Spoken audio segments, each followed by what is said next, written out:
let them know about our next May meeting. We'll come on with that, but I'll put that in the newsletter. I'll try to put the announcements at the bottom of the page, and our Amateur Radio Society. Hello gang, not my typical intro. That was a little soundbite from my FT991A using my new vertical antenna, which we're going to talk a little bit about today. Thanks for joining me on another episode of The New Ham. My name is Scott, call sign W4OLV. Couple of orders of business today. First, we are going to review the Tram 1481 dual band vertical base station antenna. Second, we are finally going to give away this FT4X in a drawing a little bit later. However, keep your hands off of that fast forward button. I have got a great antenna review for you today. Stay tuned.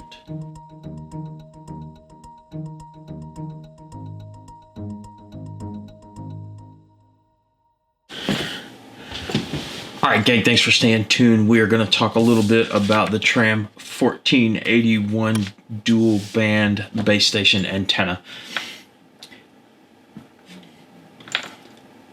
So the first thing I want to show you is where I found this. I actually found this on the Home Depot website. Just going to show you. If you just type in Home Depot ham radio antenna 17 foot, it is the first one that comes up. And the first thing that I noticed about this antenna is the price. It's $72.59. The thing that got me interested in it was actually saw somebody on Facebook talking about the 8-foot version, which is the 1480. It's also a dual band base station style antenna, but it's $50. So both of these antennas, the 17-foot and the 18-foot, they're built exactly the same. The only difference is the length of the antenna. One is 8, one is 17.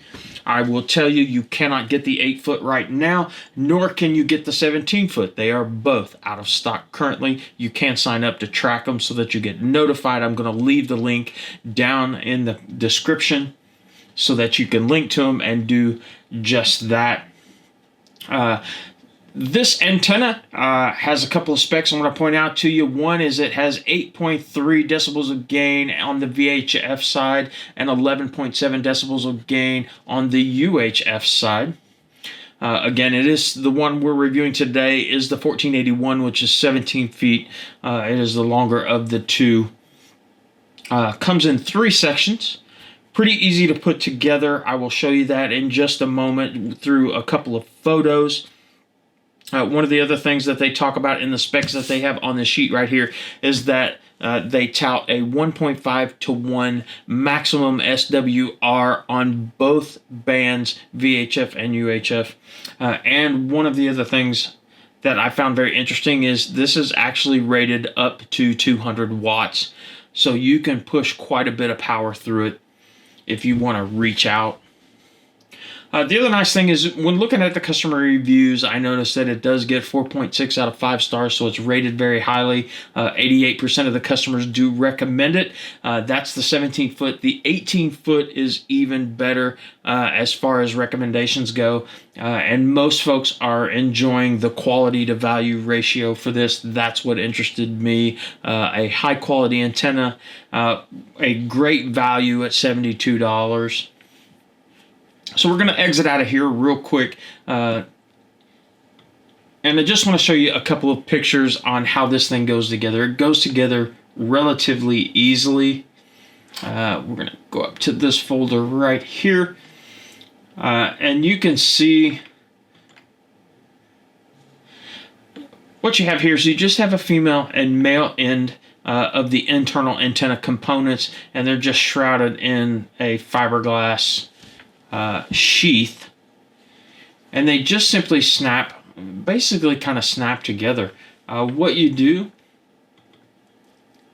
is you just make those together. You'll see there is a little set screw there. They do provide you an Allen wrench for that. Once you get that set, you just tighten that up very easily, and it looks kind of like this. You just tighten that down, and then you're going to put part of the upper section into right up to this little black line. You're just going to push that in there until you reach that black line.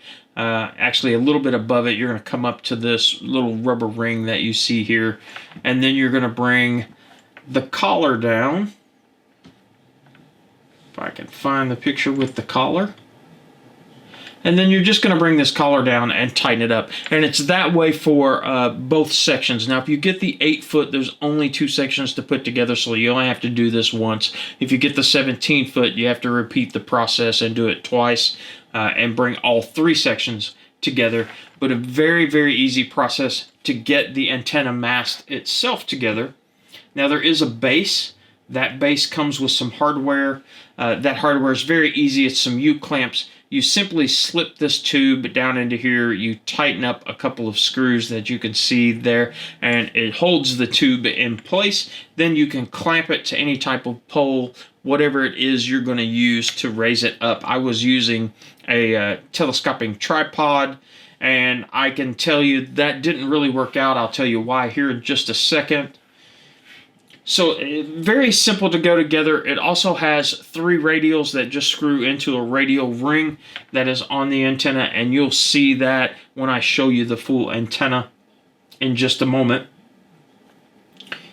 So this was my initial setup right here that you see in this photo, and it was just the tripod with a 10-pound sandbag on it. Bright sunny day, as you can tell, not a lot of wind, not a lot of stuff going on. However, this did not work out. I hooked it up, started to do some testing, and a little gust of wind came along, and this thing is so top heavy that my tripod couldn't handle it and tipped it over. Fortunately, didn't break anything, didn't damage anything, so we're still in good shape on that side of it. And I will show you the video of the permanent setup right after this. So it's very easy to do as far as putting it together. It didn't take very long. Actually, I tell you what we're going to do. We're not going to go to the video of the full setup just yet. What we're going to do is we're going to cut to the video of me doing the testing for the Nano VNA, but in order for me to do that videoing for you on the screenshot, I've got to switch desktops. I have to go from my Apple desktop to my Windows desktop on my Mac, which is not an easy task because that's the only way I can run the Nano VNA software and get a screen capture for you. So stand by just 1 minute. I'm going to come right back and we'll show you the testing and show you what it looks like as far as the SWR for this antenna. All right, guys, thanks for sticking with me. It took me a little bit, it took me just a moment to change that over because I had to go from my Apple desktop over to my Windows desktop through Boot Camp, and I also have to do the screen capture slightly differently than what I normally would. We're going to go ahead and connect to the Nano, and you will see it's already up and running. We have it set for 142 to 150. We're going to narrow that down. Let's call it 144 to 150. We're going to go in, change the sweep settings to continuous so that you guys can just kind of see how that flows and how it changes. You're probably not going to see a lot of changes. We'll hit sweep, and you will see small minor changes as we go along. But there's not going to be a lot of change. You'll see a little bit of change over here on the right grid instead of the left. But the left grid is not really going to change, and that's what we're concerned with the most, which is the SWR. We're going to start over to the left at 144. When you look at 144 dead on, which ends up being up here in the left-hand corner, you have 1.13, 1.129, basically a 1.1 to 1 SWR.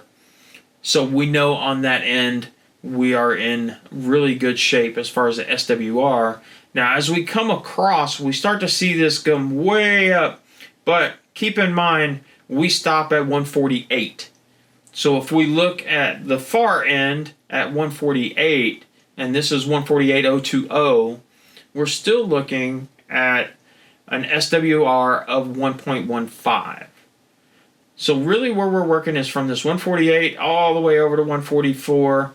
146 being our center, and if we hit 146, or actually 145,980, we're at a 1-to-1. It's 1.01.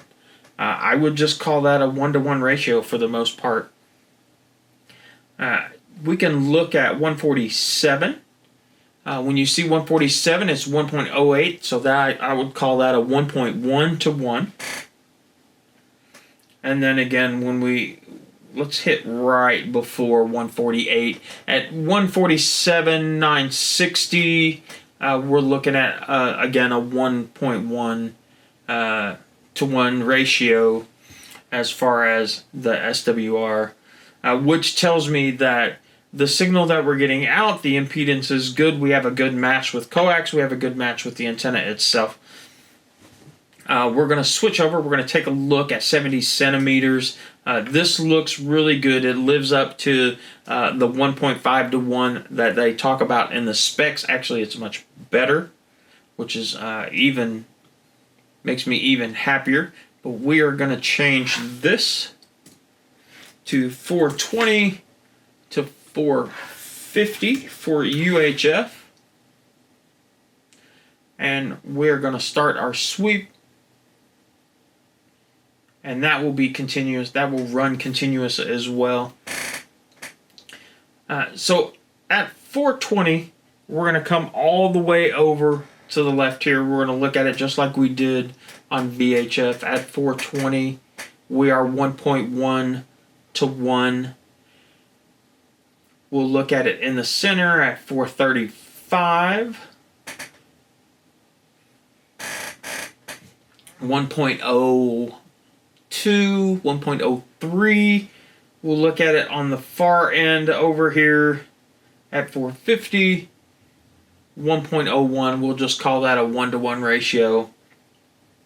Now we do climb a little over the 1-to-1 here. It looks like at about 426, but we're still at 1.13. So we're still well below the 1.5 threshold again for UHF. Most of us are going to spend a lot of our time right around this 440 to 449. Let me see if we can find 449 here. There's 449 100, 448 800, 440 or 490 100. They're both 1.04, 1.05. So we can pretty much call that a 1-to-1 ratio there as well. But you can see on this far right-hand part of the graph down here on the low edge, there's really a pretty flat area in there, and most of that is about 1.05. And that is going to be the vast majority of the area that we're going to use as far as repeaters and really just general use in UHF. So I'm pretty pleased with that. Again, they're well below the 1.5 to 1 ratio that they claim for this antenna. Again, when we're looking at the SWR, some of what might count here too, again, is just the length of my coax, but we'll talk about that in just a moment. I'm pretty pleased with it. It's well within the specs, and it's really kind of surprising for an antenna of this quality with such a low price. So we're going to stop this real quick. So one of the things I want to talk about too is just the general setup that we're looking at as far as how I have the antenna connected to the radio, and that is a 100-foot run of coax. I'm using RG8, and that coax, I can't remember what company it is, but fairly high quality company. And I have a 100-foot run and a 25-foot run from them, and both of them work flawlessly. And now this is a 100-foot run. Some people will tell you that that will also cause some artificially low SWR. I also connected the 25-foot run when I initially got this antenna up, and the difference in SWR readings is negligible between the two pieces of coax. One, that lets me know I do have two high-quality pieces of coax. I'm not getting any shorts. It's not any opens between me and the radio. Now, just note, if you add pieces in between your radio and your antenna, you may get slightly different SWR readings depending upon what you're doing and what type of instruments you're using. That can drive that up just a little bit. But I think even in adding pieces in between, I don't think that you're going to drive that SWR up so high that it's going to be unusable or it's going to impede your ability to really effectively use this particular antenna. What I'm going to do now is I'm going to close this all down, and then I'm going to take you out. I'm going to give you a quick peek at how I have this set up now. I've got it set up in kind of a semi-permanent situation. I'm kind of limited because of my HOA. My HOA doesn't allow me to have anything attached to a structure. Also does not allow me to have the tip of my antenna protrude above the ridgeline of my home. So I'm kind of limited. I currently have it on a 12-foot metal pole that is put down into an umbrella stand, and then the base is clamped onto the top of that pole, giving me an additional 17 feet for about a total of 29 feet in overall height. So give me just a moment, let me shut this down, and we will go take a look at that. So just going to walk out back here and just very quickly show you guys what this setup looks like. And it's really quite simple. I just have it here at the back of the house near the corner. You'll notice I've got 4 guide wires, just using some 550 cord and just some of your basic camping stakes. Have an umbrella stand for just your typical outdoor umbrella, and then we've got a 12-foot metal pipe, and I'm gonna have to adjust my setting here just a little bit. And then you'll see we've got the base of the antenna, which just clears the beginning of the roof line, and then you've got the entire mast that runs up 17 feet. Pretty simple setup, nothing fancy about it. I did do all this by myself. Of course, you've got the coax over here. I have a little bit coiled up, some of the excess. It takes probably about 75 feet to reach this area from where I'm at in the house. So really, really simple. That's the setup for the antenna itself. So that's my outdoor setup. Very simple, but you can see that I had to guy wire it down using the umbrella stand. Makes it a lot heavier and makes it much more stable. I've gone through a couple of small storms with some higher winds. It has not blown over, haven't had any problems yet. So I think that was the better solution rather than using the tripod like I did before. Now, I'm going to tell you, if you're budget conscious but you're looking for a base antenna, either the 8-foot or the 17-foot are both good choices. The 8-foot is running at about $50 and some change. Again, the 17-foot is $72 and some change. Now, if you live near a Home Depot, you can forego the shipping costs by having them ship it to the store, and you can pick it up there for free. However, again, currently they are out of stock for both of these antennas. I encourage you to use the links down below in the description to link in. You can go and get your name on the email list for when those get back in stock and pick one up. One of the great things is, guys, not only can you use this for a base station, for a mobile or base style radio, you can use these antennas with your handheld. All you simply need is an adapter that will help fit the coax. And it's very simple. This one fits my Yaesu. I have some that will fit my Baofangs, so you can get them. This little adapter here, dongle, whatever you want to call it, they're about $6 or $7. And now you can just simply screw on the coax.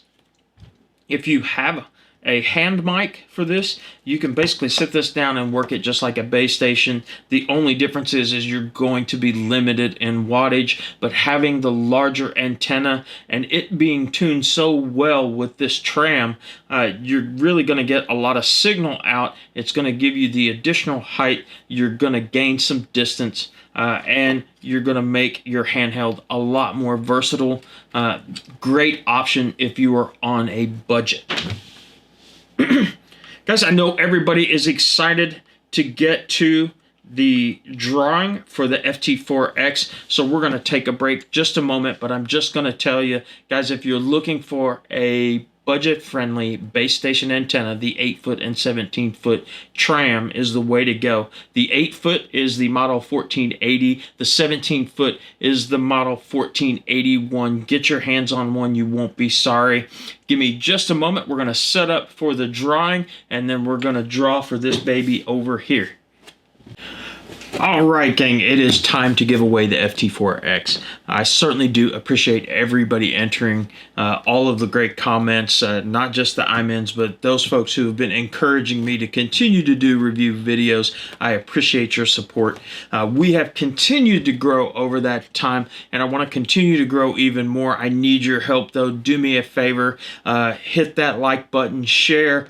Also, do me a favor, watch these videos all the way through. It helps me quite a bit with the YouTube algorithm. The more watch time I get, the closer I get to the 4,000 hours that I need to kind of open up some other tools to make these videos even more interesting and engaging for you as the viewer.